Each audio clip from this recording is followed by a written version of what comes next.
Selamat pagi sobat internet. Sobat internet loh. Sing raga nu ngerekam. Sok-sok jadi YouTuber. Apakah sudah ngopi saudara-saudara semuanya? Pagi-pagi enaknya ngopi sambil dengerin lagu. Anjay. Teman-teman, saya ada bahan obrolan. Ini buku. Buku ini saya beli tanggal 8 Agustus 2016. Itu setahun setelah saya tamat SMA.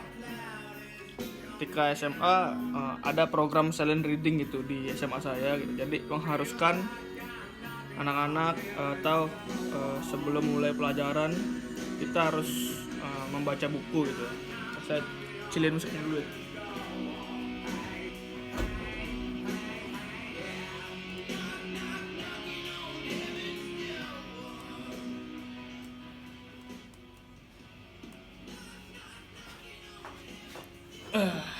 Nah, kalau waktu SMA itu saya seringan baca buku yang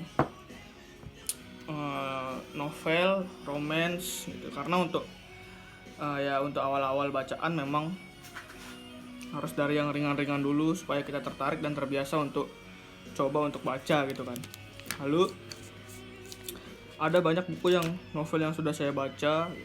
Yang paling bagus menurut saya itu sejauh ini adalah Negeri Lima Menara yang dibuat oleh Ahmad Fuadi. Itu menceritakan tentang asrama dan bagaimana kehidupan setelah asrama gitu. Jadi agak relate dengan kehidupan kita di SMA, di asrama gitu.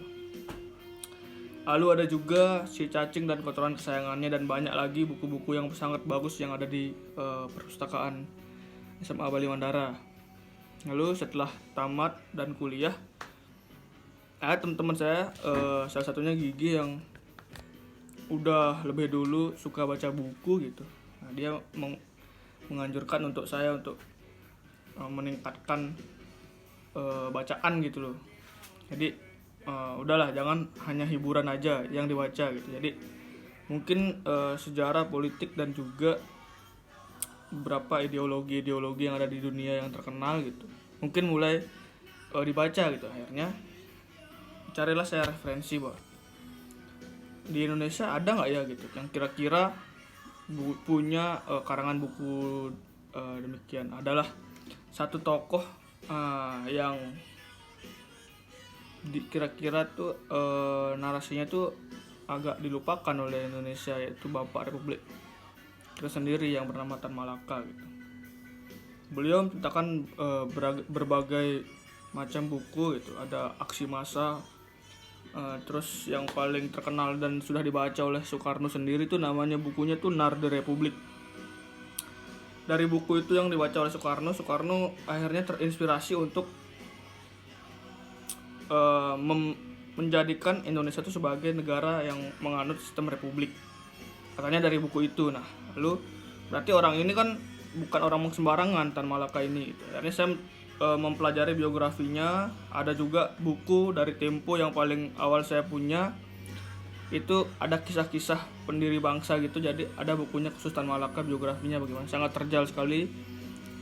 Setelah berjasa bagi negara tapi akhirnya ditembak mati gitu. Terus kuburannya tuh sangat tidak layak, teman-teman. Nah, ini salah satu bukunya. Madilog ini belum selesai saya baca. Saya beli dari tahun 2016. Sekarang udah Agustus ini buku ini udah berumur 4 tahun. Udah bergelar S1 buku ini, teman-teman. Sebenarnya kalau dihitung-hitung, cuman karena bahasa yang berat di dalamnya ini ada beberapa teori-teori matematika, fisika dan kimia. Jadi saya sebagai anak IPS agak susah gitu untuk mencerna buku ini. Tapi intinya buku ini bercerita tentang materialisme, dialektika dan logika. Nah, materialisme itu sesuatu tentang kebendaan. Jadi dunia ini yang bisa kita raba dengan panca indera itu adalah materialisme gitu. Ada dan berproses.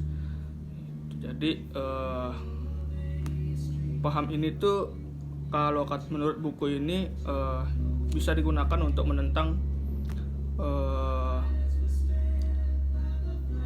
filosofi virtual gitu. Jadi yang katanya bumi diciptakan hanya dengan firman atau dengan satu kali hentakan begitu, di tackle lah sama teori materialisme ini, karena pada dasarnya tuh semuanya berproses gitu. Dan mungkin banyak lagi penjelasannya di buku ini. Lalu dialektika itu adalah pergerakan pikiran atau kontradiksi gitu. Jadi di sini sih bahasanya ada tesis, antitesis, dan juga sintesis. Jadi ada A dan B, tapi sebenarnya bisa diselesaikan dengan C gitu. Jadi perdebatan-perdebatan dalam pikiran gitu, dialektika itu. Jadi sesuatu yang kontradiktif di dalamnya. Lalu logika yang seperti kita tahu, seperti matematika, 1+1 sama dengan 2, itu ada hukumnya, ada sainsnya, penjelasannya bagaimana. Tapi ini belum selesai saya baca, teman-teman. Barangkali teman-teman yang melihat video ini sudah membaca dengan selesai gitu. Boleh kira-kira memberikan tips dan triks kira-kira bagaimana kita harus mendalami buku ini gitu. Di luar misalnya gaya-gayaan saya itu orang kiri gitu. Sebenarnya kalau ini kan tujuan diciptakan buku ini oleh Tan Malaka adalah, sepengetahuan saya gitu, pada awal masa sebelum kemerdekaan masyarakat kita tuh sangat dekat dengan hal-hal yang mistis gitu. Sehingga teori berpikir Madilog ini tidak digunakan yaitu. Untuk merdeka kita harus nunggu dari Satrio Piningit misalnya, tanpa ada pergerakan, dan kita hanya menunggu gitu. Itu tuh dasar kenapa buku ini diciptakan, kata Tan Malaka. Pertanyaannya adalah